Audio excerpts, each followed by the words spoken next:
Is Mount Sinai accessible for travelers with mobility issues? Imagine standing at the foot of a mountain that holds centuries of history and spiritual significance. Mount Sinai is one of the most iconic natural sacred spaces, but how easy is it for everyone to experience its majesty? Well, the truth is, Mount Sinai's natural terrain makes it quite challenging for travelers with mobility issues. The ascent involves steep, rocky paths that are not paved, with many uneven sections. If you take the traditional route called the Steps of Repentance, you will climb around 3,750 steps. These steps are made of stone and can be slippery or uneven, making the climb tough for anyone with walking difficulties. For those in wheelchairs or with limited mobility, reaching the summit is nearly impossible without significant assistance.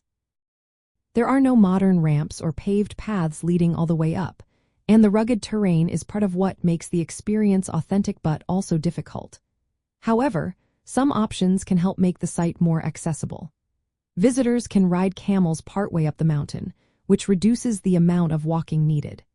Keep in mind, riding a camel still requires some walking on uneven ground at the start or end of the ride. Local guides and porters are available to help support visitors who need physical assistance, but their help is limited. They can help with balance or carry small items, but they cannot fully replace proper accessibility infrastructure.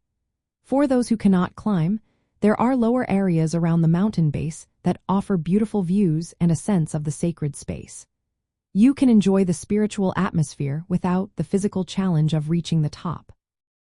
Because Mount Sinai is a natural formation with no modern infrastructure, it does not have paved paths or elevators. The experience of pilgrimage here is rooted in physical effort and endurance, which adds to its spiritual meaning. So, in simple terms, Mount Sinai is not fully accessible for travelers with significant mobility issues. If you want to see the mountain, consider riding a camel or visiting the lower viewpoints. Just remember, reaching the summit itself remains a tough climb for most people with mobility challenges.